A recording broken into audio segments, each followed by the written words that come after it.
ce temps, nous nous remettons sous ta grâce. Accepte de nous parler, de nous assister, du début jusqu'à la fin. Nous repoussons tout ce qui ne te confesse pas. Et nous voulons que ta grâce nous suffise ce soir. Au nom du Seigneur Jésus-Christ, nous avons ainsi prié. Amen. Amen. Je vous salue dans le nom du Seigneur Jésus. On ne va pas attendre les instruments. Nous prenons directement Genèse chapitre 23.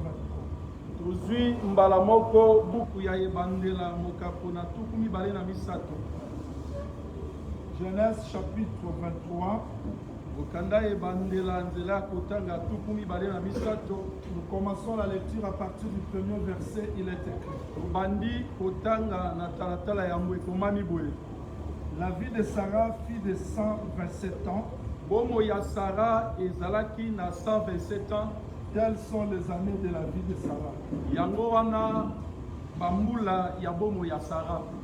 Sarah mourut à Kirjat Arba, qui est Hébron, dans le pays de Canaan. Sarah akufaki na Kirjat Arba, oezali Hébron na mboka na Kana. Et Abraham vint pour mener d'elle sur Sarah et pour la pleurer. Et Abalamaye kosala matanga ya Sarah pe alelaye.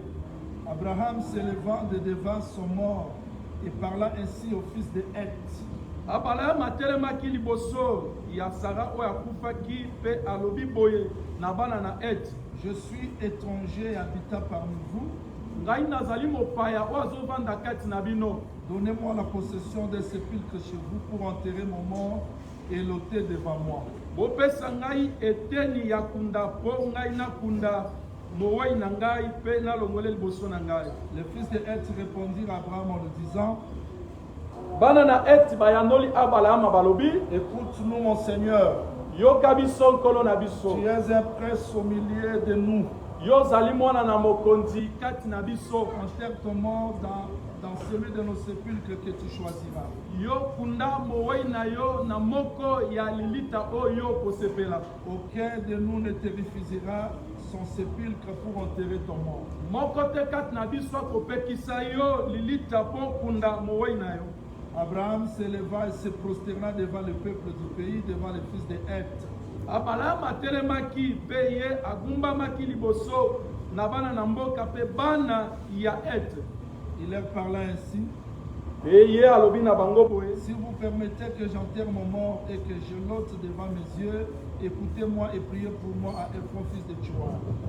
Soki bino bosepeli bopesinga nzela na kunda ebembe na ngai na longolango liboso na ngai na misu na ngai, boyoka ngai na bondeli bino Ephron mwana na Tchoa de me céder la caverne de Macpéla qui lui appartient à l'extrémité de son champ. Bopesa ngai elanga na Makapela oyo ezali na suka ya elanga, afin qu'elle me serve de possession sépulcrale au milieu de vous. Yango, je m'arrête là pour gagner du temps. Yango esunga ngai pona kunda bawe na ngai na suki awa pona koyela tango. Hébreux chapitre 11. Buku ya ba ebelo mokapo na zomi na moko. Hébreux chapitre 11 verset 9, il est écrit. Hébreux 11 9 ekomami boye. Hébreux chapitre 11 verset 9 dit, il est écrit: c'est par la foi qu'il vint s'établir dans la terre promise comme dans une terre étrangère. Ezalaki na nzela ya kondima nde bango bayaki kovanda na mboka na elaka lokola mabele ya bapaya. Habitant sous des tentes ainsi qu'Isaac et Jacob. Bavandaki na baema Isaka pe Yakobo, les co-héritiers de la même promesse. Basangoli ya elaka moko. Quand il attendait la cité qui a de solides fondements, cité oyo ezalaki ya kotongama na maboko ya makasi sont celles dont Dieu est l'architecte et le constructeur. oyo nzambe ye moko azali motongi. Voudriez-vous prendre, s'il vous plaît, Lévitique chapitre 27, verset 16. Nabondeli bino bozwa buku na balengoka mpona tuku mibale na sambo. Nzela kotanga Lévitique tuku 27, verset 16, il est écrit: si quelqu'un sacrifie à l'Éternel son champ, un champ de sa propriété, soki moto abulisi epai na Yawe elanga oyo eza ya ye, ton estimation sera en rapport avec la quantité de semences. yango bakomeka yango kokokisa na kona na ye. 50 cycles d'argent pour un omer de semences d'or. 50 cycles ya palata mpona omer moko ya kona ya sema ya orge. Que le Seigneur ajoute l'explication à la lecture des Écritures. Olo abakisa ndimbola na litomi. Je ne sais pas si on a eu un problème de l'amplificateur là-bas, je ne sais pas. Mais j'aimerais que vous me suivez très bien parce que on pouvait avoir trop à dire. Que le Seigneur nous soutienne parce que crier comme ça ne sera pas facile. Biso esengeli toloba ebele penza kokanga ekozala petete mpona biso. J'aimerais que vous me suivez très bien. J'ai aimé la présidence du docteur Tishika. Nalingi bolandanga malamu na sepeli mingi na bokambami ya dokotolo Tishika. J'aime que la prière soit conduite de cette manière-là. Ngai nalingaka losambo ekambama na lolenge oyo. C'est-à-dire que sortir de l'ordinaire Kobima na lolenge ya bomoto et entrer dans le surnaturel. kokota na lolenge ya molimo. Quand j'ai terminé mon message sur pendant que le bout tapait, Tangu nga nasilisaki liteya na ngai na oyo etali ntango mobali abandaki bien koumela que le temps nous avait fait défaut, atako ntango epekisa biso toloba mingi. et le dimanche je me sentais vraiment faible. Mokolo eyenga nga na bandaki koyoka mpenza na botawu. Même là je me sens faible parce que je venais de beaucoup travailler quelque part. Ata awa nazali koyoka makasi te mpo na yuti kosala mosala ebele esika moko solo. Je commence mon message par la fin de l'enseignement pendant que le bout tapait. Nazobanda liteya na ngai na suka ya liteya oyo nateyaki ntango nanu mobali azali koumela. Et j'ai aimé la présidence du docteur Tishik. Ngai C'est-à-dire quoi? nasepeli na bokambami ya molakisi Tishike elingi koloba nini? Dieu est au-delà de nos pensées, Nzambe aleki azali likolo ya mabanzo na biso nyonso. au-delà de nos émotions, Azali aleki mabanzo na biso. au-delà de l'imagination. Ndenge biso tokanisaka aleki. Et rester dans ce corps, Mpe kotikala na nzoto oyo. ce corps c'était un voile, Nzoto oyo ezali elamba. ce corps c'était sommeil, Nzoto oyo ezali pongi. c'est l'obscurité. Ezali molili. On ne peut pas comprendre Dieu tout en restant dans ce corps. Okoki kososola nzambe te ntango nani ozali kotikala na nzoto oyo. Nous échouons beaucoup, c'est parce qu'on ne sort pas de ce corps pour toucher Dieu dans une autre dimension. Biso tozali kokwea mingi mpo tozolinga te kobima na nzoto oyo mpo tosimba nzambe na balolenge mosusu. Voilà pourquoi à la fin de ma prédication de l'Apocalypse, j'avais dit ceci. Tala ntina ete na suka ya liteya na ngai nasali apokalypse nalobai boye. Il y a ceux qui dorment et ceux qui ne dorment pas. Eza na baoyo bazali kolala mpe bamosusu bazolala te. Vous dormez, mais vous ne dormez pas. Eza na bato ozolala kasi olali te. C'est-à-dire quoi? Elingi koloba nini? Son cœur veut. Motema ezosengela. Bien que dans ce corps, Atako na nzoto oyo nous nous sentons loin de Dieu, biso toza koyoka toza mosika na mais nzambe. l'esprit qu'il a placé dans nous ne dort pas. Kasi molimo oyo atia kati na biso elalaka pongi te. C'est cet esprit-là qui est capable Yango nde molimo wana eza na makoki d'intercéder même dans nos faiblesses. kosambela atako na botawu na biso. Et cela demande vraiment que l'homme se donne. Yango ezosenga na moto amipesa. Voilà pourquoi j'ai toujours dit, Tala ntina ngai na mesana koloba. j'ai aimé ce que Tishik a dit. Ngai na sepe na oyo molakisi Tishika. Abraham attendait de grandes choses. Abalama abanda kozela makambo ya minene. Il attendait le ciel. Abanda kozela likolo. Mais tout en étant étranger, Lokola ya azalaki nanu mopaya. il a quand même mérité quelque chose. Ye asangolaki eloko moko. Oui, nous attendons le ciel. Amen. Yiyo biso tozela likolo. Nous Amen. attendons l'enlèvement. Amen. Tozozela linetwa amen. Nous attendons tout amen. Biso tozela nyonso amen. Mais la foi que nous avons Kasi kondimo biso toza nango doit nous permettre de conquérir aussi la portion du ciel sur la terre. ezotindika biso mpe tobunda mpo tozwa eteni ya makolo na Et mabele. cela nécessite le sacrifice. Yango ezali kosenga bongo ya komipesa komikaba. Écoutez-moi très bien. Yoka ngai malamu. Les gens qui vivent dans la paresse spirituelle bato oyo bazali kobika na botawu ya molimo vont toujours rêver. bango babandaka koreve Ils ne comprendront pas Dieu. bakososola nzambe te. Voilà pourquoi j'aimerais que vous recevez cet enseignement par l'esprit des gens éveillés. ngai nalingi boyamba lakisi oyo na molimo ya bato baza kosenjela oyo balamuka Non les gens qui dorment. ete bato balali te. Jésus-Christ a trouvé Israël dans le sommeil. yesu kristo akutaki israeli na kati ya pongi. Et tout ce qu'il parlait, Israël ne comprenait pas. nyonso oyo bandeki koloba na israeli bango babandeki kososola Si te. le Fils vous a franchi, soki mwana asikoli bino mwana vous serez mobali réellement libre. bino bokozala solo somi. Un homme qui n'est pas éveillé ne comprendra pas ce langage. moto oyo azali ya kolamuka te akososola ndobeli oyo te. Ils ont dit quoi? bango balobi nini? On n'a jamais été des esclaves de quelqu'un. biso totikala kozala mowumbu ya moto moko te. Mais en Égypte, vous étiez qui? kasi na egypte bino bozali banani? C'est-à-dire que quelqu'un qui vit encore dans l'incrédulité, eli koloba moto azali kobikana na motema ekenze dans le sommeil, na kati ya pongi il ne comprendra pas. akososola nzambe te. Comment Dieu peut nous envoyer de grandes révélations et nous laisser comme ça? Impossible. lolenge nini nzambe akoki kotindela biso baemoniseli ya minene oyo totikala boye te Je ezalaka te. l'ai toujours dit. ngai na mesana koloba Moi, je n'imiterai jamais de faux prédicateurs. ngai nakomekola ta moteya mabe moko Je ne te. changerai pas la doctrine pour embrasser autre chose. Non. ngai nakobongola moboko te mpo nayamba makambo mosusu Si te. vous gardez la parole telle qu'elle a été prêchée, soki bobateli liloba lolenge te yama Dieu à son temps nzambe na ntango na ye accomplira ce qu'il a promis d'abord. akokokisa oyo aloba mpo na bomoi na ye. Ne vous comparez pas aux autres, komikokisa te na bamosusu parce que tout le monde ne sera pas élevé de la même manière. po ete bato nyonso bakotombwama na lolenge moko Mais te. néanmoins, kasi tu dois être capable de dire comme Paul, yo esengeli ozala na makoki ya koloba lokola polo j'ai combattu le bon combat, ngai nabundi etumba ya j'ai malamu achevé la course nasilisi kopota et la mbangu couronne m'attend. mpe motole ezozela ngai. Il n'a pas combattu seulement, mais le bon combat.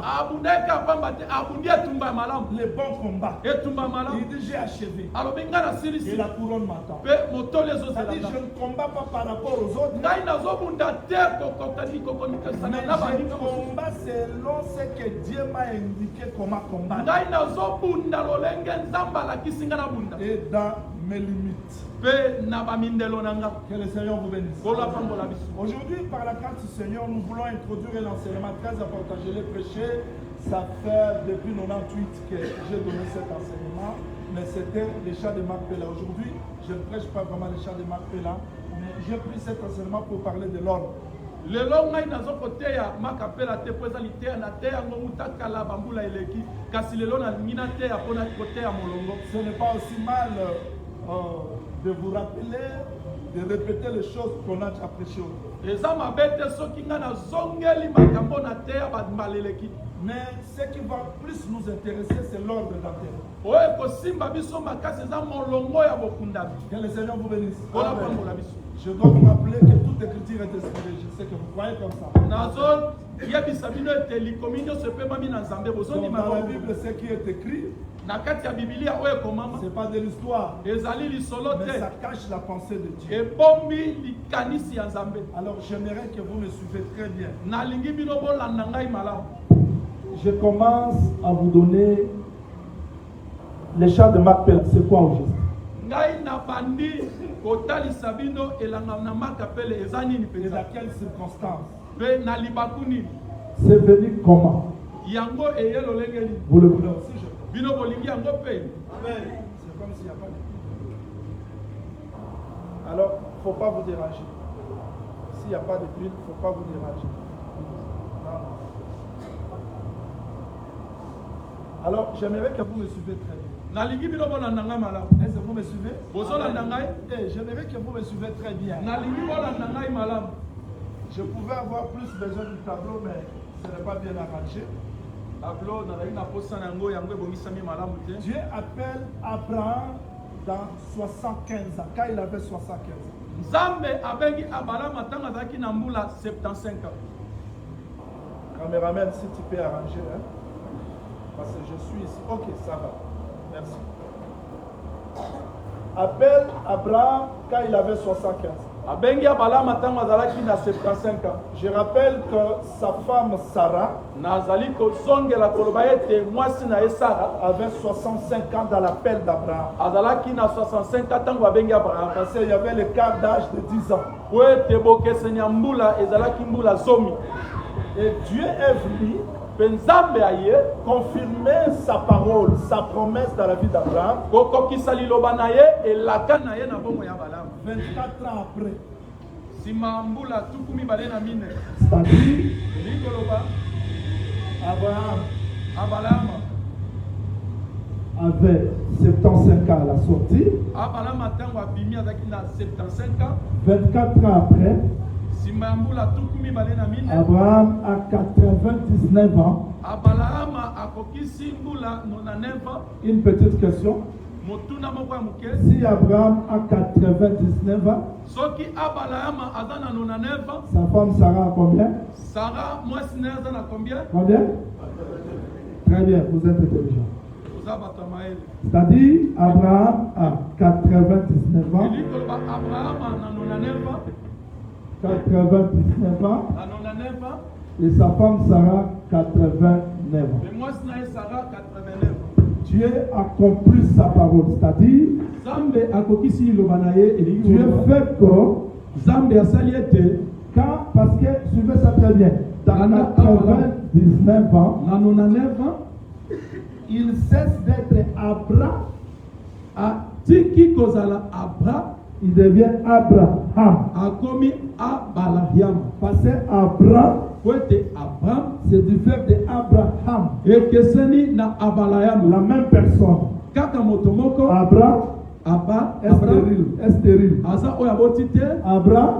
Abraham, incapable d'ensemencer Sarai, azangi makoki ya kopesa Sarai kona, mais il devient Abraham akomi Abalaham. et Sarai devient Sarah. Pe Sarai akomi Sarah. Je pose une petite question. Nazotuna motuna moko ya moke. Si vous avez vérifié Genèse 23, Soki bino botali buku ya ebandela mokapona. le texte dit ceci: Zela kotanga ya mboli. la vie de Sarah fut de 127 ans. Bomo ya Sarah ezalaki 127 ans. Ici, je répète seulement le texte. Ah, on a bandeli ka likomi. Je pose la question. Na Suivez. tuli bino motuna landa. Sarah est décédée quand elle avait 127 ans. Sarah akufi tangu akokisi mbula oyo 127 ans. Mais elle est devenue Sarah dans quelle année? Akomi Sarah na mbula boni. Hein? C'est-à-dire, on fait ça. Elle est décédée dans 127, Akufi na mbula oyo 127. mais elle est devenue Sarah dans 89 ans. Akomi Sarah na 89 ans. Donc, elle a vécu comme Sarah combien d'années? Apiki lokola Sarah bambula boni 38 ans. 38 ans.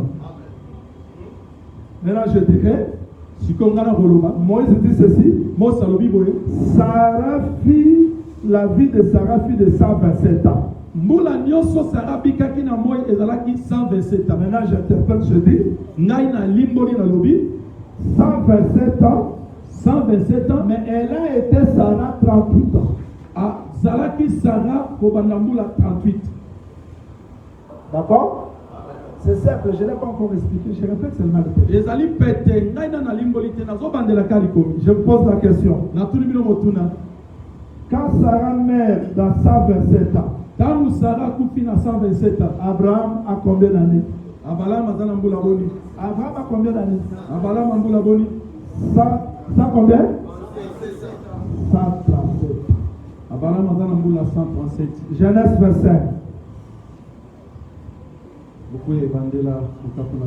Je répète le texte une fois et je vais enseigner.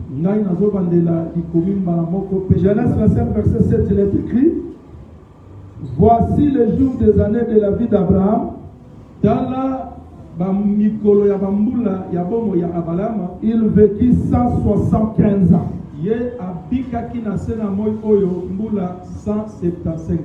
Donc Abraham est décédé à Koufi dans 175 ans. à 175 ans. Depuis qu'on a enterré Sarah, quand on a enterré Sarah, Abraham avait quel âge? Tango bakundaki Sarah, Abraham azalaki na mbula boni. Abraham avait quel âge? Abraham azalaki na mbula 137.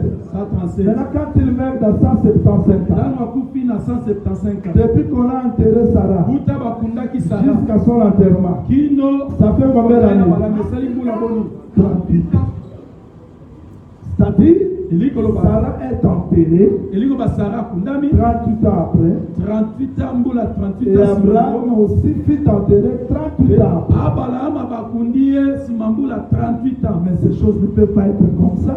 Makambo ekozala pamba kabo Ça doit cacher un enseignement. ekombili la kisimoko. Dieu ne peut pas faire seulement comme ça coïncidence. Non, frère. Nzambe akokosala obote kokanaka bona pamba tiene Coïncidence cachait un enseignement. ezali likambo oyo ebombili la kisi. Et Abraham quitte son pays. Pe Abraham atiki mboka na ye. Il arrive dans le pays de Canaan. J'aime ça. Akomi na mboka na Kana nga nalingaka yango. Il arrive là Akomi wana parce que Dieu l'avait seulement dit ceci. po ete Nzambe alobaki na ye kabo Quitte ton pays, tika mboka na yo ta patrie, ta nation. ekolo na yo Va dans le pays que je te montrerai. kende na mboka oyo nga nakolakisa yo. Dieu ne précise pas le lieu, mais il dit seulement je te montrerai. Nzambe azolakisa esika oyo ya kokende te esika nakolakisa yo. Là, je te bénirai. Esika wana nakolakisa nde na Mais opambola quand yo. Abraham arrive dans le pays, Ntango Abraham akomi na mboka Dieu yango dit ceci. Nzambe alobi boye Je bénirai toute la terre par ta postérité. nakopambola mabele nyonso na nzela akitani na yo. Donc la bénédiction, ce n'est plus Abraham, Lipambola eza lisusu ya balama mais ça te devient le fils qui sortira d'Abraham. ezali mwana oyo akobima kati na balama. Et quand Abraham arrive dans Canaan, Ntango balama akomi na Kana vérifions. totala ngona Je vais vous donner une pensée là très simple. C'est une petite introduction. nazopesa bino likanisi moko ya pete ezali ebandeleli te ya Genèse chapitre 12. Genèse buku ebandeli mokapo na zomi na mibale. Vérifiez ça. C'est très simple. Tala yango ezali pete Je prends le verset 7. nazwi nzela ya sambo. Non, commençons pour la meilleure compréhension dans le verset 6.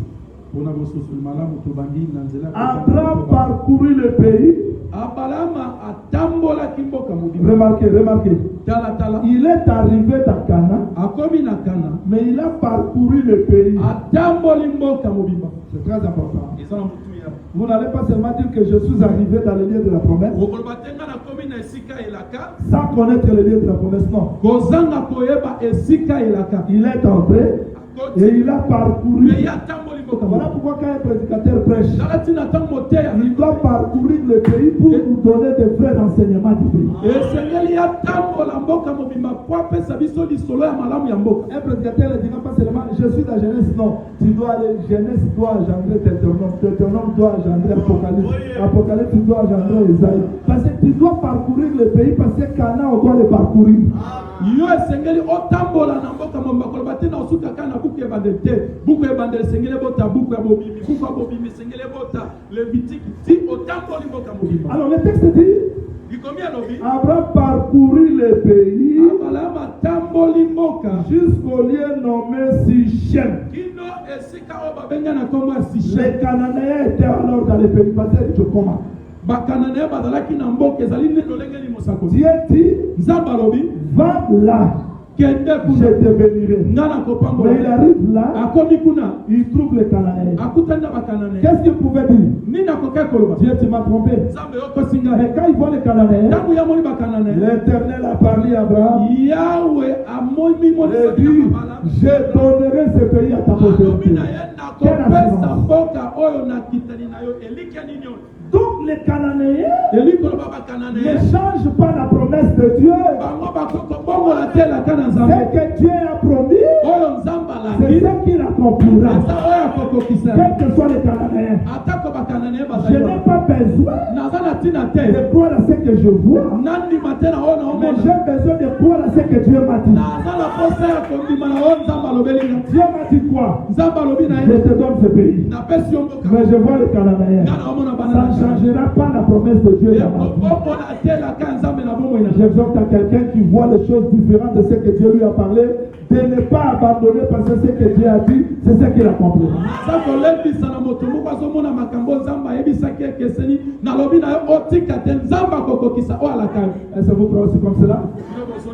Abraham arrive là. Abraham akomi na mboka. Il habite comme un étranger. Avandi na mboka na kana lokola Suivez la mopaya. prédication. Landa liteya. Qui est Abraham? Nani Abraham? Propriétaire de Canaan. Mokolo kana. Mais il habite comme qui? Yazo banda lokola. Il habite comme qui? Azo banda na kana Étranger. lokola mopaya.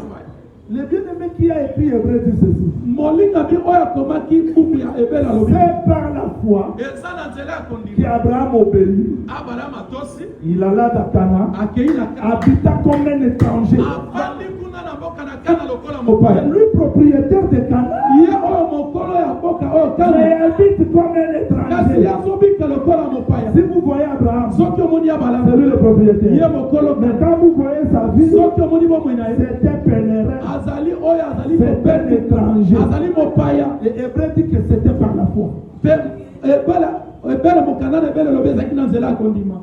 Je peux continuer. Hein? Nakoki kokoba Parce que je n'ai pas encore expliqué. non? ngai na nalimboli te. Maintenant, Abraham, Sikoyo Abrahama bien que propriétaire, atako mokolo mboka oyo et kana. c'est ce qui me fait étonner. Oyebi oyo ezali kokamwisa Je ne ngai. peux pas passer comme ça sans vous exhorter. Ngai nakoki koleka boye te soki nalendisi yo Dieu te. apparaissait à Abraham. Nzambe amimonisama na balamu. Il a parlé.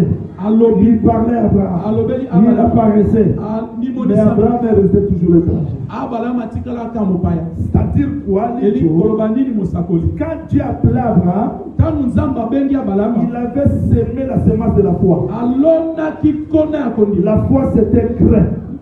Kondima ezali mbuma. Ça ne peut pas pousser comme ça. Ekoki kobota bongo te. Si la foi n'est pas arrosée, Soki kondima basopeli yango Dieu na mai te. devait apparaître chaque fois. Nzambe esengelaki ntango Arrosé, amimonisama. arrosé, Asopelaka arrosé, kona wana pour que mai. ce qui est à l'intérieur Ete oyo eza kati na soit ye manifesté. emonisama. Voilà pourquoi quand Christ vient, il dit, Tala ntina ntango si Kristo vous aye avez alobi. la foi comme grain de sénévé, Soki bozali na kondima lokola mbuma oyo ya seneve. là il voyait Abraham. Wana banda komona balama. Parce qu'Abraham, Po ete balama. c'est lui la foi. Po ete ye nde kondima. Et ça doit être arrosé. Esengeli basopela yango mai. Ne sois pas pressé, Kowela te. tu as la semence. Oza na kona. Ne sois pas pressé, Kowela te. tu as les promesses. Ozali Mais nelaka. Dieu doit arroser. Nzambe esengeli Il asopela doit mai. arroser d'une manière d'une autre Esengeli asopela mai na lolenge moko pe pour que mosusu. ce qui est dans toi atteigne la maturité. Po ete kona oyo eza kati na yo ekoma na bokoli. Abraham était toujours comme un étranger. Abraham azali ka lokola mopaya. Je vais vous donner le pourquoi. Ngai na opesa bino ntina na yango. Un jour, Mokolo moko sa femme meurt. mwasi na ye Sara akufi. Dans quel âge? Akufi na mbula nini? 127. C'était après combien d'années qu'elle soit Sarah? Ezalaki nsima mbula moni Combien? ya Sara Très important. 38 eza na motuya. Suivez bien ce mouvement. Landa malamu koningana oyo. Il y a des fichiers que les autres qui ont suivi ça vers des années 98, mais je vais y Ezali revenir. ezali na bamolakisi tishiki mpe bato mosusu balanda yango na bambula eleki kasi nazozongela yango. Voilà ce qu'Abraham fait. S'il vous plaît. Tala Suivez- oyo Abraham asali. Parce que Landa malamu. je ne peux pas passer dans l'ordre d'enterrement sans vous donner le pourquoi de ce mouvement. Ngai nakoki koleka te na molongo ya bokundami soki napesi bino ntina ya koningana oyo te. Vous le voulez aussi, je crois. Olingi yango mpe. Parce que le mouvement d'un prophète, c'est un enseignement. koningana nyonso ya mosakoli ezali lilakisi. Je ne dis pas prophète Jean-Willy. Nalobi molakisi Jean Willy te. Mon mouvement n'est pas enseignement. Te koningana nge ezali koningana Il nge ne faut pas ezali prêcher mon mouvement. te kote ya koningana nga te. Comme on a dit, le prophète a fait 7. Non, c'est comme un voilà. Le seul prophète mosakoli ka moko qui on peut expliquer ce mouvement, oyo tokoki kolimbola koningana na ye ezali Kristo. et ce Christ-là Mais Kristo wana était dans Jérémie, azalaki na dans Yeremie, Daniel, na dans Daniel, na Ézéchiel, Ézéchiel, dans Abraham. na Abraham. Voilà pourquoi nous disons que Tala tina biso le tolobaki mouvement de ce prophète-là, koningana ya basakoli wana c'était ezalaki Christ qui était dans eux. ezalaki Kristo kati na bango. Vérifiez, c'est écrit dans Michée chapitre 5, verset 1. Tala yango na buku ya mission mokapo na mitano. Les activités de Messie ont commencé depuis longtemps. misala ya Mesia ebanda utakala. Maintenant, Abraham a fait ce mouvement. Je vous en prie, je vous en Siko prie. Abraham asali koningana o na bondeli bino. Je vous en prie. Na bondeli bino. Suivez ce qu'il fait. Landa oyo azosala. Sarah est décédée là. Sara akufi wana. Dans quel âge? Akufi na mbula nini? Quel âge? Mbula nini? 127 ans. 127 C'est ans. comme Sarah, combien d'années? Lokola Sarah, si Mamboula Bole. Retenez parce que je vais revenir là-dedans. Elle est pas pour la position qu'elle avait 127 ans. A Koufine à 127 Comme ça là. Lokola Sarah, 38 ans. Abraham s'élève. Abraham a Suit bien ce mouvement. Landa malamu koningana oyo. Il va chez le peuple. Ye accueilli epai na mabota. S'il vous plaît. Na bondeli bino. Donnez-moi un lieu pour enterrer ma femme. Bopesa ngai esika moko mpona kunda mwasi na ngai. Est-ce qu'Abraham ne voyait pas de sépulcre dans cette ville-là? Est-ce motuna ezali Abraham banda komona bakunda te na kati ya ngumba wana? Tel que nous sommes ici. Lolenge toza Nous savons qu'il y a Kikole. Biso toyebi Kinkole Nous savons qu'il y a Mbetseke. toyebi Mbetseke Nous ezali. savons qu'il y a Sélé. Toyebi Sele ezali. Mais comment un homme, Lolenge nini un mobali adulte se lève et dit, mokolo moko aye. s'il vous plaît, Alobi na bato na bondeli bino. donnez-moi un sépulcre dans votre pays. Bopesa ngai esika moko ya kokunda na mboka na bino. Et ces gens-là Mpe bato ne wana comprenaient pas le langage du prophète. babanda kososola te elobeli ya Parce mosala. que quand il parlait comme ça, il prophétisait. Wate ntango banda koloba ya Il dit, banda kosakola. si je prends mon mort, Alobi soki nazwi mowai na je ngai mets dans votre sépulcre. natie na kunda na bino Mais il n'aura pas le repos. ya kozala na bopemi Parce que te. moi, je vois autre chose. Bonga nazomona lolenge mosusu. Les gens de la ville ont dit, Bato ya ngumba balobi il n'y a na pas de problème. te likambo ezali te. Prenez que ça soit quoi? Zwa Nécropole. atako nécropole. Va enterrer. Kende kokunda. Abraham dit non. Abraham babi te. Suivez. Landa. Vous y êtes? Bozali. Voilà ce qu'Abraham fait. Tala oya balama sali. Il s'élève. Atelemi. Pour la deuxième fois, Pona mbala mibale. il se prosterne. Agumbami. Vous voyez, la première fois, il ne s'est pas prosterné. Omoni yambo ya agumbamaki te. Mais pour la deuxième fois, Kasi pona mbala mibale il s'est prosterné. agumbami. Je veux Nalingi. que Nalingi boy. vous parlez à l'Ephron, Boloba na Ephron. qui est le prince, Ye o azali mwana na mokonzi. qui m'accorde Apesa ngai. la caverne de Macpéla. Apesa ngai libulu tokunda ya makapela. C'est-à-dire, quand il demandait le sépulcre, Elingi lokoba ntango ya bandai kosenga kunda. pour la première fois, Pona mbala yambo. Macpéla n'était pas cité. Makapela etangamaki te. Mais en demandant le sépulcre, Ntango asengi kuda. dans sa pensée, Na libanzo na ye. il avait le chant de Macpéla. Azalaki na elanga na Mais makapela. pour parler de Macpéla, Kasi mpona kolobela il makapela. se prosterne. Esengeli ya gumbama. Abraham, comment toi, Abalama yo lolenge nini. fils de Dieu, Yo mwana na fils moto. de la promesse, Mwana elaka. héritier de Canaan, Mosangoli tu te ya. prosternes Yo zali sur ta gumbama. propreté. Sur ta propreté. Na mabele na yo moko. Comment tu deviens esclave de ta propreté? Lolenge nini yo komi mowumbu na mabele na yo moko. Comment tu deviens intercesseur sur ta propreté? Lolenge nini yo komi mosambeli mpona mabele na yo Alors moko. que c'est toi le propriétaire. Soka nde yo nde mokolo mabele oyo. Il indique, bon, je vais acheter ça. Ye azali kolakisa boye ngai na kosomba Mais yango. là, il faut dire non. Ekolobi Abraham, te abalama. prenez Zwa na yo gratuitement. ya ofele. Abraham se prosterne profondément. Abalama agumbami na mozindo. Il dit non, je vais. Alobi te Que tu kenda na me lelo. le cèdes Opesa au ngai prix d'argent. na motuya ya pala. Je veux que le Seigneur ajoute l'explication à la lecture. Nalingi nzambe abakisa ndimbola na Et litani. Ephron dit Efra alobi 400 cycles d'argent. 400 cycles d'argent ya palata. Et Abraham n'a pas discuté. Abalama ye abendanaki maloba te. Il n'a pas discuté. Awelaki maloba te. 400 Atakoli cycles. te. Apesi 400 cycles. En présence de tous. Oh, j'aime ça. Na bozalemisa ya bato nyonso. Devant tout le monde. Liboso ya bato nyonso. Dans les lieux publics. Na esika bato bazalaki. Abraham acheta le champ de Macpéla. Akakoli te asombi elanga ya Non dans makapela. le secret. Mais Asombaki yango na tout kuku le te. monde déclare. Asombi yango liboso ya bato Ces nyonso. champs-ci Bato nyonso balobi elanga oyo. devient la propriété d'Abraham. Ekomi ya abalama. Merci Seigneur. Matondi Parce kolo. qu'il n'avait pas acheté le champ de Macpéla, dit Joe. Ye asombaki elanga ya makapela te Il avait mosakoli. acheté la caverne Asombaki libulu. qui était à l'extrémité. Oyo ezalaki na suka. Mais on acheta cette Na caverne, kosombaka libulu oyo. la terre, Mabele. les arbres, banzete tout ce qui est dans Macpela nyonso ezali na kati devient la propriété d'Abraham. ekomi ya Abraham. Donc s'il y a un arbre là-bas, soki eza na nzete mokuna ça devient la propriété d'Abraham. ekomi ya Abraham.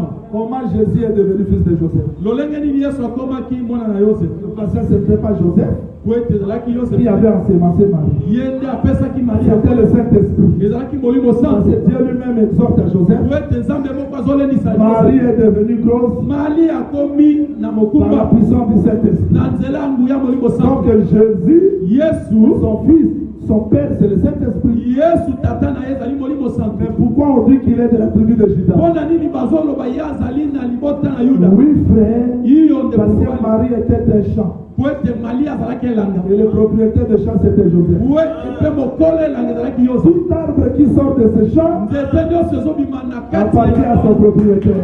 ezali ya mokolo na yango. Si j'appartiens à Christ, soki nga nazali ya kristo tout ce qui est à moi nyonso eza yanga devient aussi sa propriété. ekomi mpe ya yesu. Mon corps, nzoto na mon nga âme, mon ekolema na esprit. nga molimo Mais na ce nga que Jésus-Christ a racheté, oyo yesu asikola c'était mon esprit. ezalaki molimo na Mais nga. parce que l'esprit habite dans ce corps, lokola molimo evanda tout dépend aussi nyonso ya de Jésus. ekomi ya yesu. Est-ce que je peux continuer? ngai nakokokoba Voilà ce qu'Abraham a fait. tala oyo abalama asali Première démarche, kotambola ya liboso il ne cite pas le nom.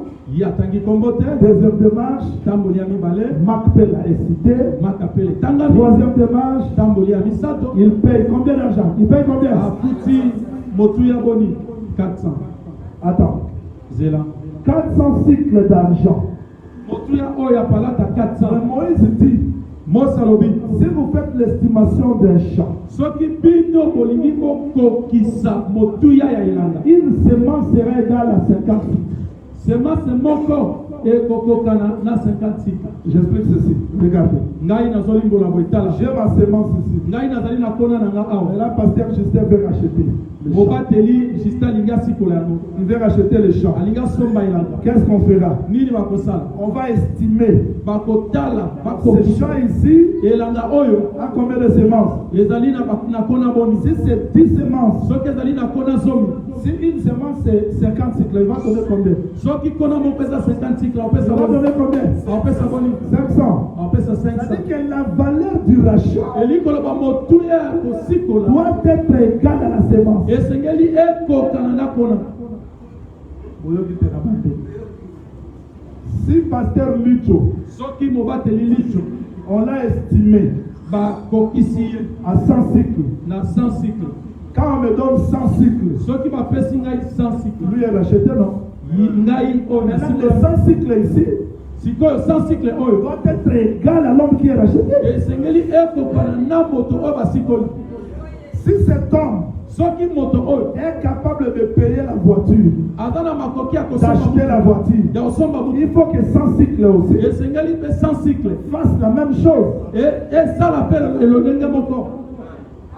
Le prix du rachat elikoloba motuya oyo ya est kosikola égal à kosomba l'objet racheté. ekokani na eloko oyo basombi yango basikoli Maintenant, yango. quand Jésus est allé au ciel, ntango yesu akei na likolo à sa place, Dieu donne qui? na esika na nzambe apesi Le na Saint-Esprit. apesi molimo Le santo. Saint-Esprit molimo santo doit faire la même chose que Jésus. esengeli asala eloko moko lolenge Le mona yesu. Saint-Esprit doit accomplir même œuvre que Jésus parce qu'il est le prix du rachat. molimo santo esengeli etokisa mosala moko na yesu po ezali motuya ya kosikola. Voilà pourquoi Saint Pierre dit, tala ntina ndeko polo Je n'ai rien. alobi nazali na mais c'est que je, naza na eloko te me oyo naza nango. qu'est-ce qu'il a? nini aza nango? Le prix qui est resté. motuya oyo azali Mais qui est na parti? Jésus. nani Le akendaki prix qui yesu? est resté motuya doit etikala faire la même chose que Jésus qui est parti. esengeli esala eloko moko na yesu kristo akendaki. Jésus qui faisait marcher le paralytique, yesu oyo abandaki kotambwisa bakakatani comme il s'en alla, lokola ye le akeye prix qui est resté motuya oyo etikala doit faire la même yango chose. mpe kosala eloko moko. Maintenant, si Abraham achète le champ à 400 cycles, sikoyo soki abalama asombi elanga na motuya oyo 400 une semence c'est combien de cycles? kona moko Une semence ezali c'est na combien? cycle boni 50, non? ezali na cycle Maintenant, quand 50. il achète la 400, il achète Soko asombi yango na combien de semences? asombi kona boni 8. Ah, Pasteur Lucho. Donc Macpéla c'est l'arche de Noé. elikoloba ete makapela ezali arche ya Noé. Parce que dans l'arche de Noé, Po ete na arche ya il y avait Noé que 8, non? ezalaki na bato Et le 8 là, bato 8 oyo il n'y avait pas de célibataire. Hein? na kati Il y avait des mariés. oyo Parce que Macpéla c'est pour les mariés, non? po ete makapela ezali mpona Donc bato on babali achète ntango basombi les champs de Macpéla, elanga ya il a makapela acheté pour une postérité, asombi mpona kitali pour moko un peuple. mpona libota moko. Je vais simplifier. ngai nakomisa yango pete Prophète Jaouli, acheter les champs, ça signifie quoi? kosakoli jean wili kosomba elakisi nini Et pourquoi toute cette démarche? mpona nini kotambola oyo nyonso otamboli. Je vais vous dire en un mot. ngai nakoloba na bino na mokuse Qui est Abraham, nani oyo aza le abalama propriétaire de Cana? mokolo kana Qui est Abraham, nani abalama le chef du Cana? mokolo kana Mais qui est Abraham? nani abalama Celui qui est venu acheter. ezali moto oyo ayaki kosomba. On a posé une question. Nzamba a dit c'est Abraham qui l'a fait sur Cana. Si vous voyez la Cana, elle se consomme à Cana, mais pourtant ça va baisser Cana. Il rachète Cana asombi kana alors que c'est lui le propriétaire du Cana. nzokande ye nde mokolo kana. Je vais le simplifier. ngai nakomisa yango pete Donc Abraham habitait sous des temples. elikoloba abalama bande kovanda na se ya ema Mais la première chose acquise dans Cana, na eloko ya yambo oyo yasombaki na kana. si on vous pose la question, soki batuni yo motuna la première chose, eloko ya yambo première propriété eloko ya liboso ya balama Abraham s'est acquise dans Cana, oyo abalama asombaki na kana répond yanola Lilith. Osomba immeuble te, osomba ndaku te, oti que la famille na yo yo lokoye osombela bato Lilith. Première des choses, eloko ya yambo c'était le sépulcre. ezalaki lilita. Est-ce que tout le monde a compris? moto nyonso Comme je asosoli vous ai toujours dit, ngai nalobela bino on ne raisonne pas sur les écritures. babanza te likolo na makomi Strictement interdit. On raisonne. epekisami babanza likolo na makomi. Prenons le texte. tozi likomi Jérémie chapitre 32. buku ya yeremia mokapona. Jérémie chapitre 30. Si quelqu'un te pose la question, acheter les champs signifie quoi? Réponds à ce verset. Je réponds. atuni yo kosomba elangelingi koloba nini yanola na mokanda oyo. Jérémie chapitre 32, verset 7, il est écrit. Voici Anamaël, fils de ton oncle Shalim, tala anamaele mwana na ndoko na yo shalim va venir auprès de toi pour te dire, ye akoya pene na yo mpona kolobela yo achète mon champ qui est en attente, somba elanga na ngai oyo ezali na anatole car tu as le droit de rachat pour l'acquérir. oyo oza na makoki ya kosomba yango Achète, non, non, ma coquille est ici. ya kosikola yango. C'est-à-dire acheter le champ veut dire eli kosomba elanga eli koloba racheter. kosikola Ne peut acheter le champ que les parents rédempteurs. oyo akoki kosomba elanga ezali tata wana na makoki ya kosikola. Là, expliquons pour ma maman Mayoki. Pour Mayoki. En Israël, c'était comme ça. na israele ezalaki boye Je me vends ngai na miteki na teki parce que je n'ai pas l'argent. naza lisusu na Je dis mosolo achetez-moi. nalobi bosomba Je ngai deviens esclave de pasteur Lutu. nakomi moumbu ya mobateli litu. Un Américain ne peut pas venir me racheter. sikoyo moto na amerika kuna akoki koya te asikolanga Pour que quelqu'un soit parent rédempteur, po ete moto moko azala tato asikolanga il faut qu'il soit de ma famille. esengeli azala na libota oyo yanga Il faut qu'il soit proche de moi. Est-ce que vous esengeli azala pene na ngai. c'est ça les parents rédempteurs. ozolanda ngai ye nde na tato On doit asikolanga regarder dans ma famille. bakotala na kati ya libota na Un ngai homme fort sortira. moto moko ya makasi ya Il kobima dira, moi je peux racheter abi Jean. ngai nakoki kosikola Il yo faut wana qu'il soit capable de payer le prix esengeli azala na makoki ya kofuta à motu ya ce monsieur-là qui m'avait acheté na moto oyo asombaki ngai pour que je sois libre. po ete ngai nakoma somi. Maintenant, qui est vendu? nani oyo C'est atekamaki Adam depuis le jardin. ezali d'Éden. adamu awutelanga na Mais eden qui pouvait le racheter? nani akoki kosomba ye Personne. moto Il te fallait que les parents rédempteurs viennent. esengeli tato aza na Mais makoki les ya parents kosikola rédempteurs kasi tato ya ne viennent sikola pas de l'autre famille. awutaka na mboka na libota Dieu qui mosusu était te dans le ciel. nzambe oyo azalaki na Parce likolo qu'Abraham ne pouvait pas racheter. po ete abrahama akoki Parce que lui kosikola aussi était esclave. po ete ye mpe azalaki mowumbu Moïse ne pouvait pas racheter. moïse Lui nyonso aussi akoki était kosikola te esclave. Pour racheter, il faut avoir l'argent, la possibilité d'aller payer le prix pour racheter. Quand Abraham meurt, il reste là. Isaac meurt, il reste là. Josué meurt, parce qu'il n'avait pas la possibilité de payer le prix devant la mort.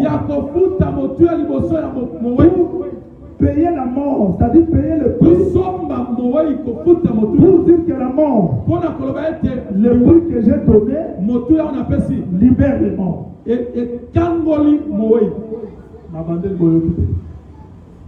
Moïse avait dit ceci. Œil pour œil, n'est-ce pas? Œil pour œil. Vie pour vie. Maintenant je pose la question. Je crève le pasteur Lidjolier. On me crève aussi les. Qui a payé l'autre? Qui a payé l'autre? Ça dit que Dieu cachait quoi? Dieu cachait quelqu'un qui est capable, si on le frappe, il perd l'œil, il récupère l'œil pour me remettre l'œil. Dieu cherchait quelqu'un, si on le frappe à mort, il meurt, il revient à la vie, il paye la vie. Et cela n'est possible que dans le corps de Jésus. Pour Lazare, il a dit ôter la pierre. Les gens sont allés au terre. Mais quand on a enterré Jésus, on avait mis aussi la pierre. Pour sa résurrection, il n'avait personne pour ôter la pierre. Lui-même est descendu, il a ôté la pierre et il est sorti. Il était capable de se racheter lui-même. Dans les parents rédempteurs, c'est quelqu'un qui est capable de payer le prix pour racheter. Aucun ange était capable. Aucun prophète était capable. Et si Dieu restait dans le ciel, il ne peut pas être parent rédempteur parce qu'il est éloigné de l'homme. Entre dans le corps de Jésus. Qui est Jésus? C'est l'homme. Qui est Christ? C'est Dieu. Donc dans Jésus-Christ, Dieu est venu proche de l'homme pour racheter l'homme. C'est ça les paroles rédempteurs. Est-ce que vous m'avez compris? J'ai recommencé comme ça pour les mamans. C'est pour vous faire comprendre que Jérémie explique ici que celui qui rachète le champ, c'est les paroles rédempteurs. Donc l'œuvre qu'Abraham accomplit ici, il accomplit l'œuvre de la rédemption. Donc il achète le champ pour assurer le repos de toute sa postérité. Voilà pourquoi il a fait ces trois mouvements. Il sort, il demande le champ. Deuxième mouvement, il se prosterne. Vous savez pourquoi le diable avait dit à Jésus prosterne pour que je te donne? Vous savez que pour récupérer le champ, il faut se prosterner. Mais Jésus-Christ ne pouvait pas se prosterner devant le diable, il devait se prosterner devant lui-même.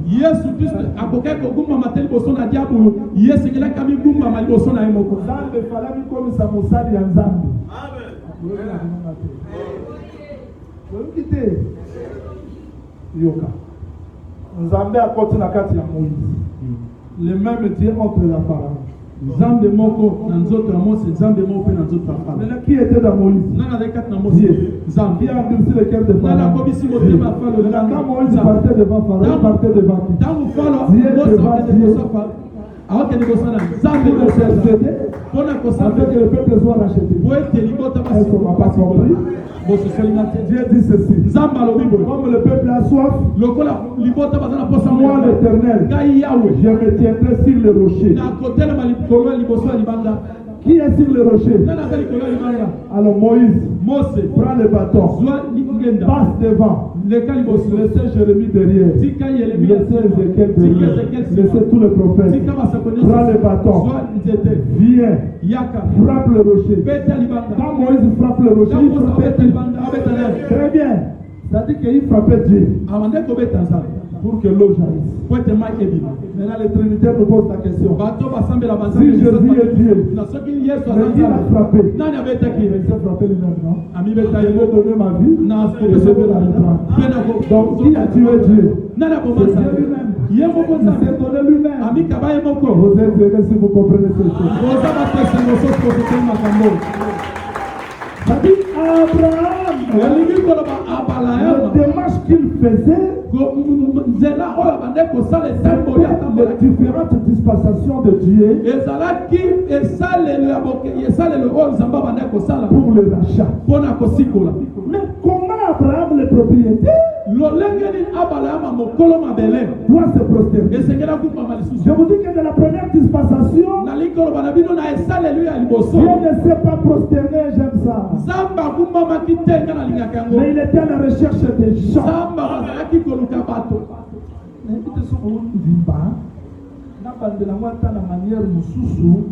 C'est-à-dire que Banda Ada Bimana Elanga, Zamba Lugaka Elanga. Il y a un moment dans l'Apocalypse 22, Bible Souki Elanga. Bible Banana Elanga, conclusion de la Bible Elanga. L'introduction de la Bible, c'est le jardin d'Éden. La conclusion de la Bible, c'est le jardin. Durant tout ce temps, Dieu cherchait les champs que l'homme avait perdu. Et dans le corps de Jésus, il retrouve les champs que l'homme avait perdu. Voilà pourquoi je précise que dans la première dispensation, Dieu ne s'est pas prosterné. Mais quand il vient dans le corps de Jésus, nous avons vu Dieu tout-puissant se prosterner, se prosterner, à Kiti. Mais à la croix, c'était Dieu qui s'est prosterné, non? Dieu tout-puissant de la gloire, il devient serviteur. Quand les gens disent, mais toi, qui nécessitait le monde, moi j'aime ça. La croix m'a toujours dépassé. Et Jésus ne parlait pas. Il était calme. C'était un exemple. Comme David avait dit, quand je traverserai la vallée de l'ombre de la mort, je ne craindrai aucun mal, car sa houlette et son bâton devant les épreuves, ne parle pas beaucoup, tu vas beaucoup pécher. Quand les choses ne marchent pas, apprends à rester calme. C'est le temps où Dieu forme le caractère. C'est le temps où Dieu nous forme plus. À force de crier, tu te feras encore mal.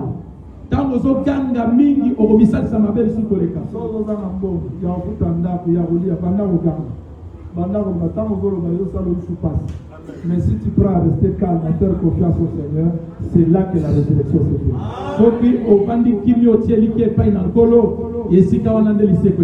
Je vais continuer parce que là, je vais continuer. C'est-à-dire dans le corps de Jésus, nous avons vu Dieu se prosterner à la croix. Mais quand on l'a enterré, il s'est encore humilié. C'est ça que j'expliquerai l'enterrement. C'est-à-dire que quand on terre, quand on sème le gré de s'élever, c'est ça l'enterrement.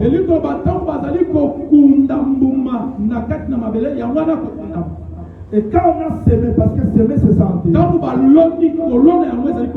c'était encore l'humilié. Lui qui était tout puissant, il s'est prosterné, il s'est prosterné.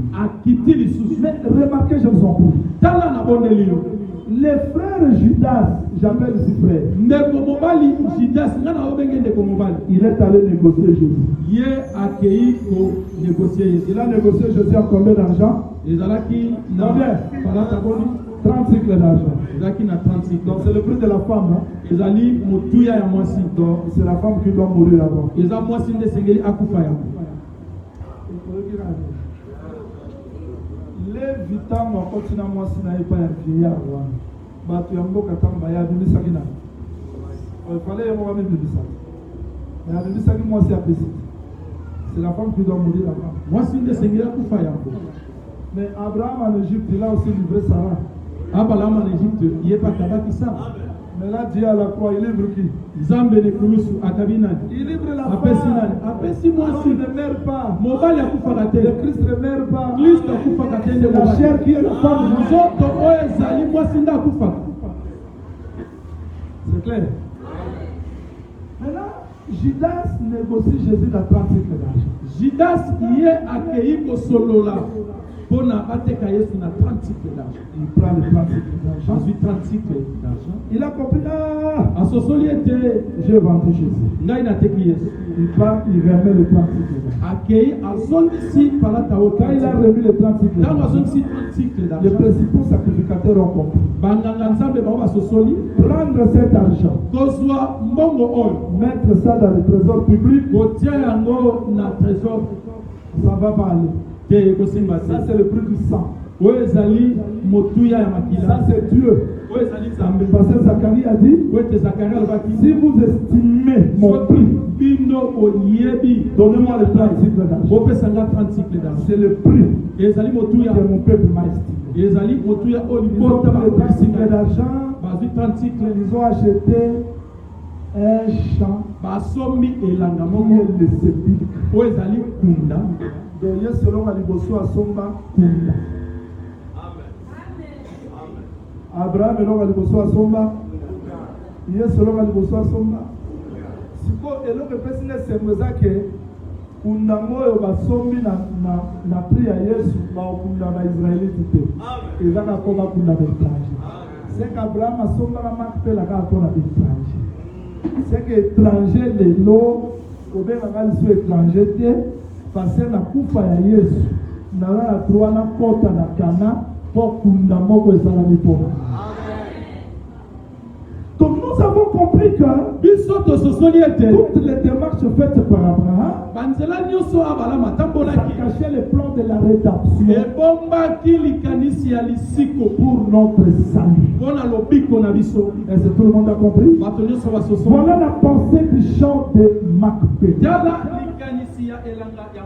Le chant de Macpéla, c'était un chant racheté.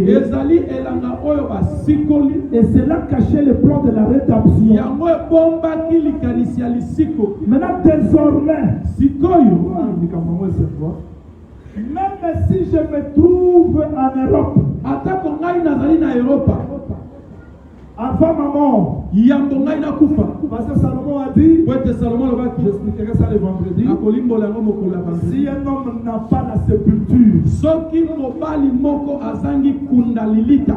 homme plus malheureux.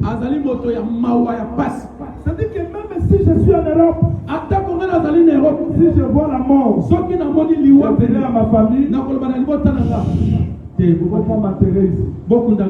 J'ai un lieu. Macpéla a donné l'assurance à la postérité d'Abraham.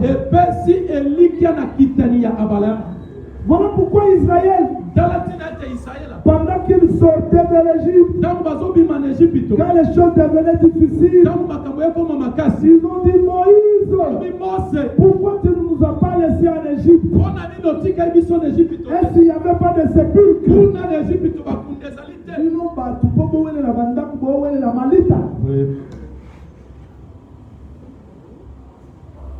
Néhémie intercède et dit, roi, la ville de mon peuple est détruite, les sépulcres. Normal, ça va tout être militaire. Pour la papoula. Amen. Pour la papoula. Néhémie do yo, au lata pour la immeuble, mais yo la pour la malita. C'est-à-dire l'acte qu'Abraham avait posé, c'était un acte de foi, de l'assurance, et après cette vue, j'ai un lieu de dépôt. Voilà pourquoi Jacob, pour parler de Macpéla, il dit à Joseph, mets ta main sous ma cuisse. À cette cuisse, c'est le site de l'alliance. Quand je vais mourir, il faut me ramener à Macpéla. C'est-à-dire dans leur cœur, Macpéla était l'absolu, était le lieu du repos. Mais pourquoi on a acheté ça dans l'argent?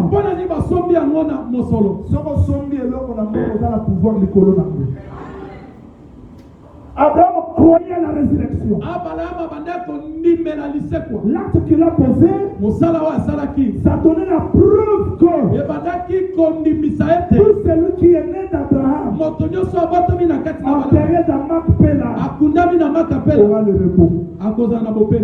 Et la mort n'aura plus le pouvoir parce qu'il a déjà payé le prix. Voilà pourquoi le bien-aimé Paul pouvait dire, la mort pour moi c'était gain.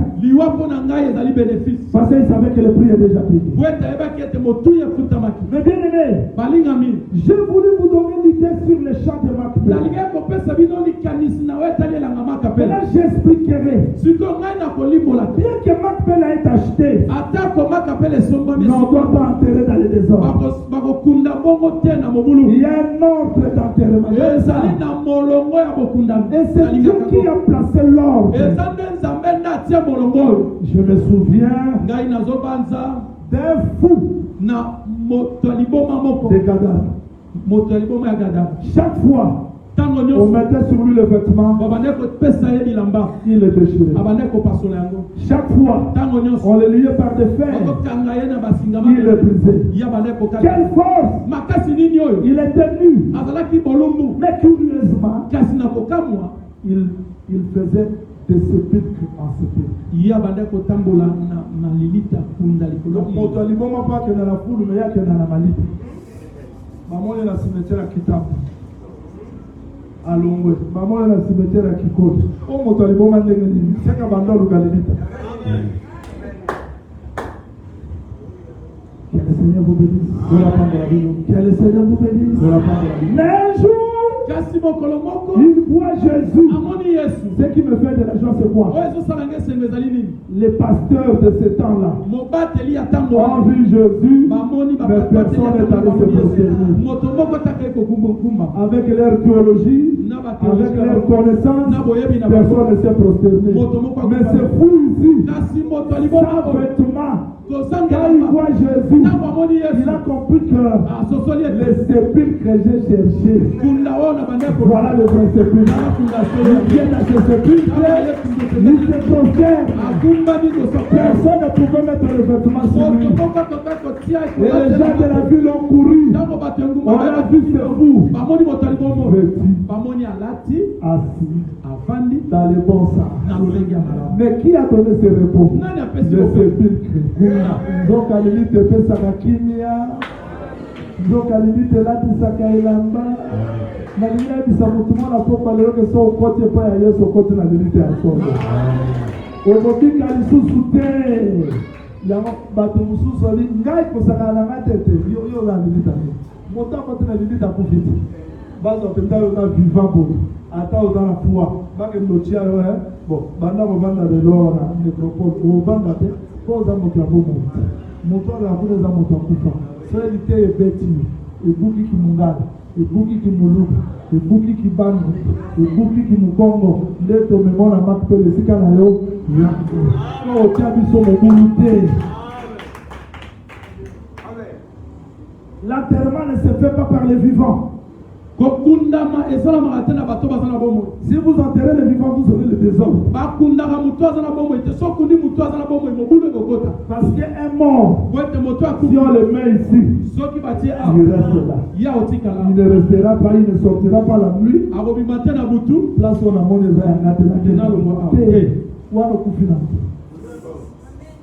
Les apôtres deviennent des prophètes deviennent des docteurs deviennent Bakunda wapi.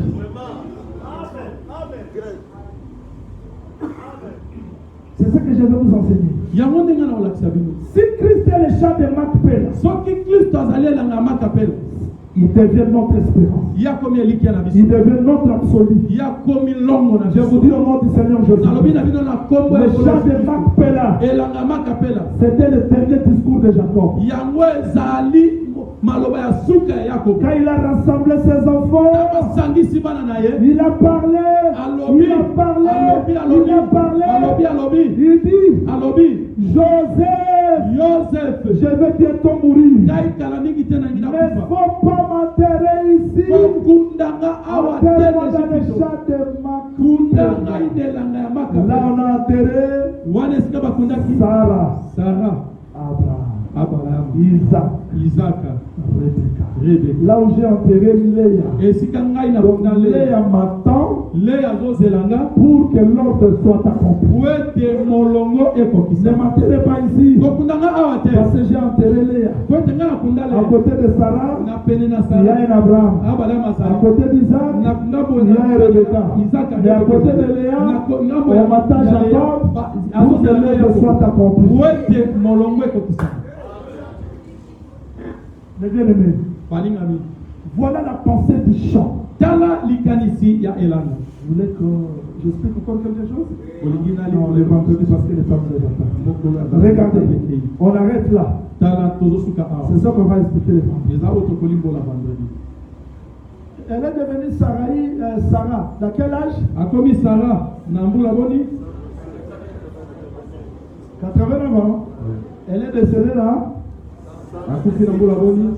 C'est-à-dire avant qu'elle soit enterrée dans Macpéla, elle a fait combien d'années comme ça? 38 ans. Il y a pourquoi? Quand Jésus entre dans la piscine, il a trouvé cet homme qui a fait 38 ans. Bon, donc lui ne peut pas entrer dans le repos si les 38 ans ne passent pas. Dieu attend que tu totalises 38 ans pour qu'il t'enterre. Prophète a dit 38 ans signifie quoi?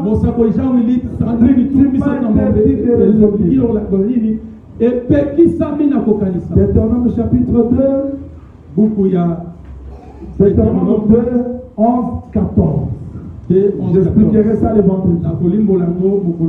38 ans devaient passer pour que les hommes forts, les hommes de cœur disparaissent.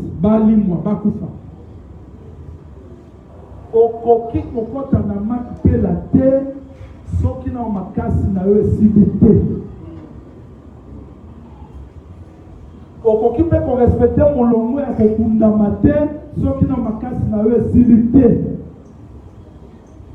Nzambe ifolekisa bango na Kades Barnea osambeli makambo esimbi te. Esimbi lelo lobe esimbi te. Esimbi lelo lobe esimbi te. Nzambe moko azomona parce que dans la calendrier na hôtel ya Nzambe. Quand le temps de l'effort prendra fin, Dieu va l'appeler. Et Dieu t'enterre dans la paix, sans le trouble. Bien-aimé, si nous échouons, c'est parce que nous voulons imposer nos propres ordres.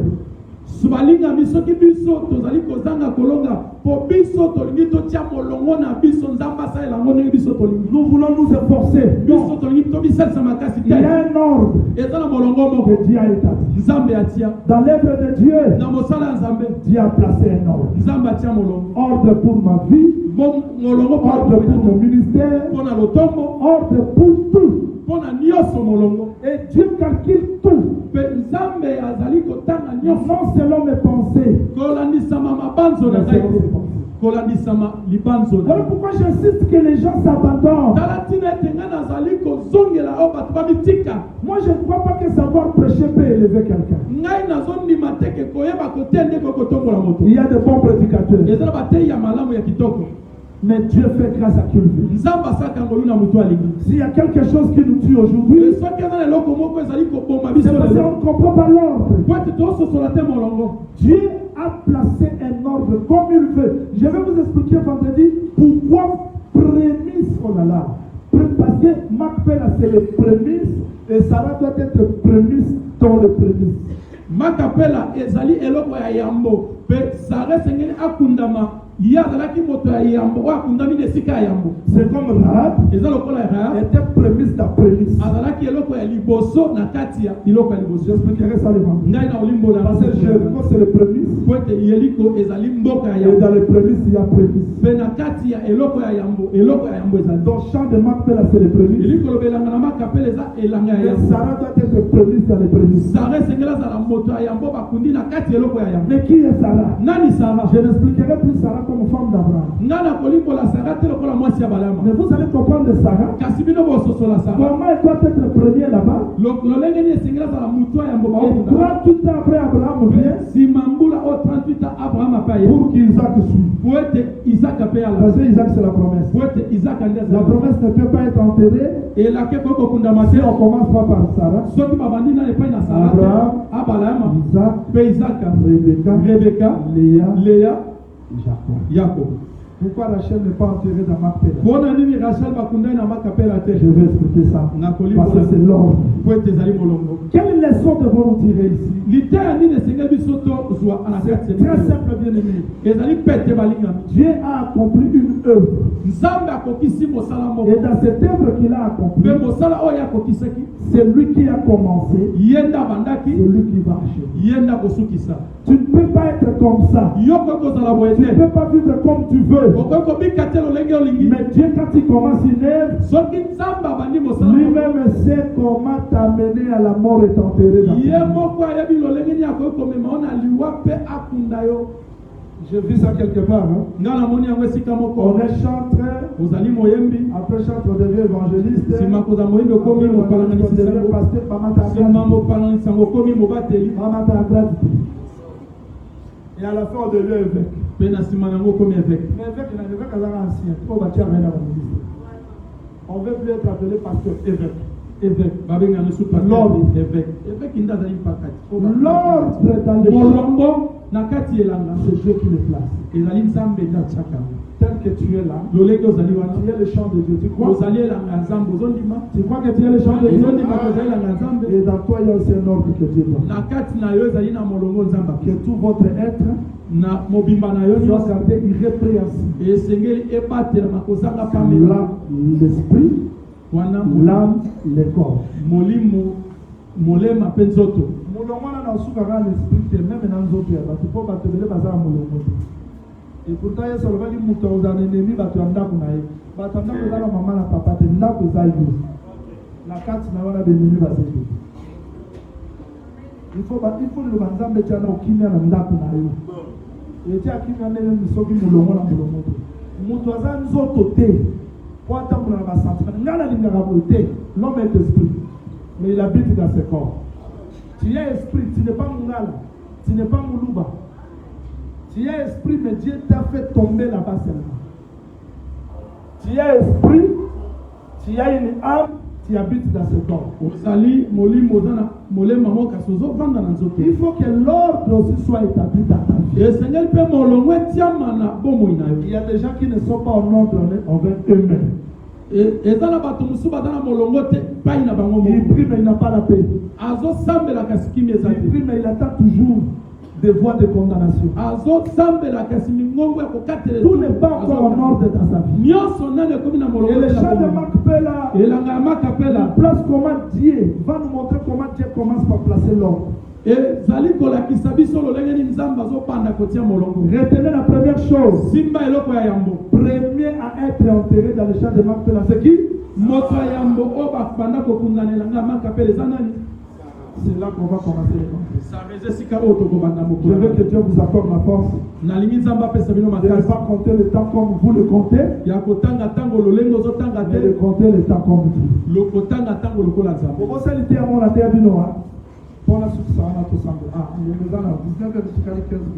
On va prier. Et quand Dieu fait des courbures, si on n'a pas la foi, il nous échappe. Parce que c'est dans des courbures là que Dieu se cache. Je vous ai enseigné ça maintes fois. Je termine ma prédication.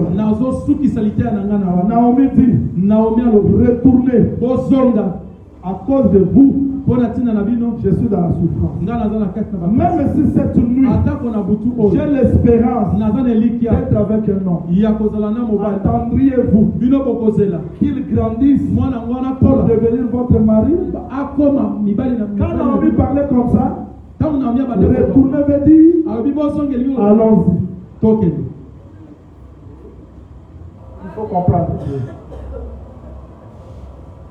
Le même soleil qui permet la croissance de la sémence, c'est le même qui détruit aussi la sémence.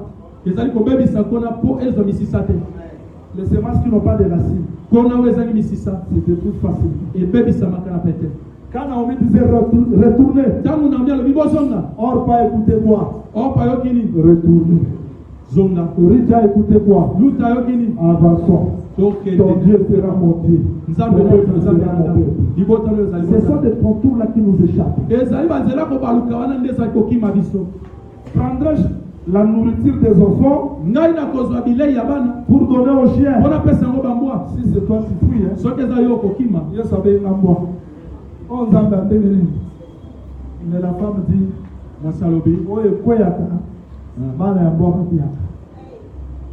c'est-à-dire que quand le temps devient difficile, c'est là où Dieu teste notre foi. C'est là où Dieu veut voir réellement si nous sommes enracinés dans sa parole. Bien-aimé, parfois dans ta vie, les choses ne marchent parce que tu n'es pas dans l'ordre de Dieu.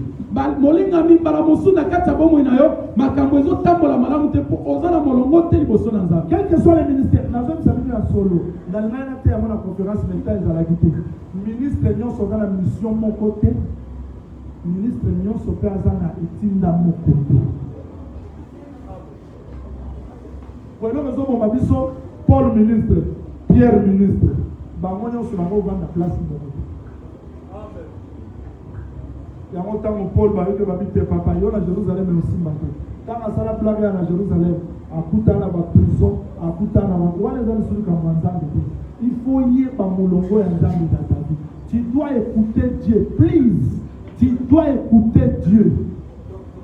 Et Seigneur yo kanzambe, na bondele oyo kanzambe. Tout ministre, c'est le personnel, oui. Tout ministre peut voyager, oui. Mais attention, ne force pas, n'imite pas. Prends l'ordre de Dieu dans ta vie. Qu'est-ce que Dieu t'a dit? Le ministère, ce n'est pas seulement le prophète qui voit qu'il est ministre, mais Dieu doit te dire quelque chose. Amen. Qu'est-ce que Dieu t'a dit?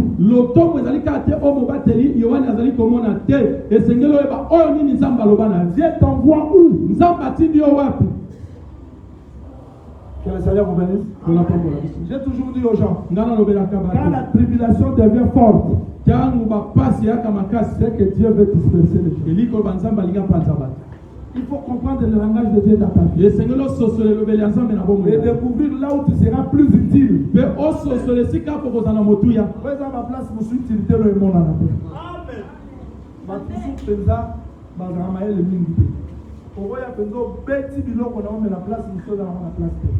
La place nous sommes bandika à l'exhortation. Amen, amen, amen. Mais la place nous sommes aussi. Il faut y aller. So l'ingini pour la mer.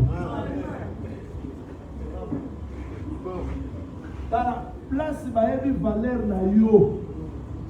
Il y a place où on a montré valeur pour lui.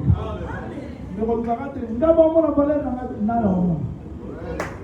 peut-être que Thérèse va m'indiquer dans mon Abraham, dans ma petite année la Kala, mais elle m'a dit d'aller le cas qui vient en Égypte. Après ça, on dit Kala. Koyo Kanzambe leki. Mais Nathan Wanzala, Isaac a quitté l'Égypte quitté. Atikala ka Nathan. Isaac a rebatté que papa qui est en Égypte n'a pas quitté l'Égypte, quitté l'Égypte. Peut-être qu'il ce jour de mort. Mais pour Abraham, l'Égypte, il a une place d'élévation. Mais pour Isaac, Mboka Philistère, place d'élévation. pour imiter. Comme vous savez, la Angola, peut-être auquel a ce jour du monde. Comme vous savez, la Mboka, la Kete, Yoka, Zambé, Zamba, Otindayo, Waki, Zamba Dindi, Nini, Orotea, Nini, Orotea pour la repatete, parce que son Orotea pour la repatete, pour lutter à Yomoko. S'il faut exhorter les gens pour qu'ils soient édifiés, exhortation ou qu'est, et Simba et les gens seront sauvés. Que le Seigneur Jésus-Christ vous bénisse. Merci. Aujourd'hui, on a introduit le chant de Marc-Théma. Et le vendredi, on commence l'ordre d'enterrement sur Sarah, prémise dans le pays. S'il vous plaît, on peut prier quelques minutes. Ne sortez pas, je vous libère avant 19h parce que c'est 19h moins 8, je vous libère. Est-ce que tu peux remercier le Seigneur pour le message qu'il t'a donné? Au nom de Jésus-Christ, prions le Seigneur. Lève-toi s'il vous plaît.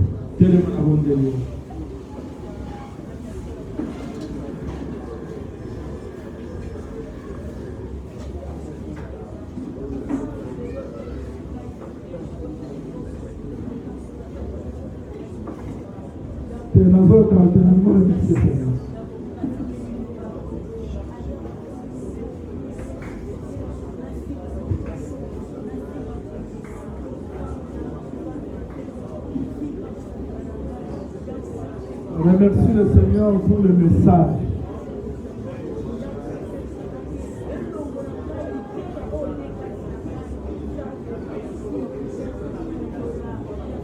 C'est la façon qu'on t'aime des pauvres, la façon qu'on t'aime.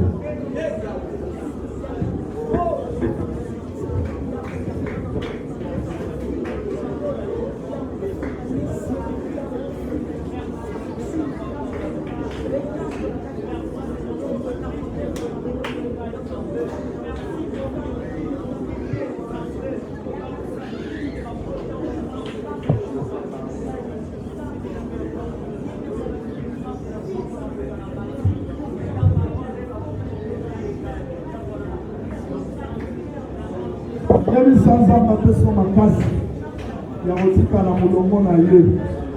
Yebi sanza mapeso makasi. Nazoka ote, nazoka lukono sambela te, na niko sambela.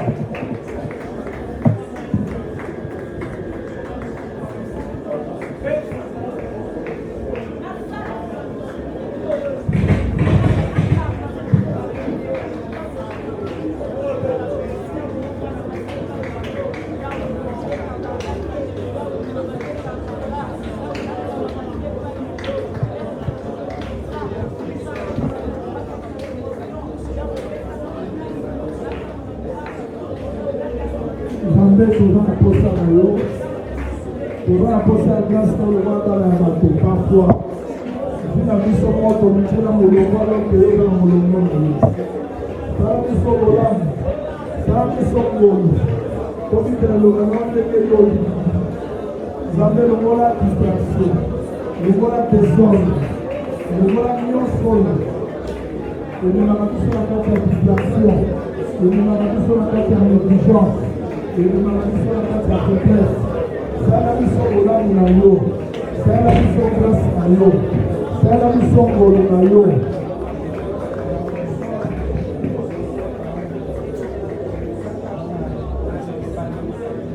Dans l'ignorance de la puissance, sinon c'est quoi qu'on appelle cette distraction. Pour vivre mon loin, ils ont été chancés à mon nom de Jésus-Christ.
Amen.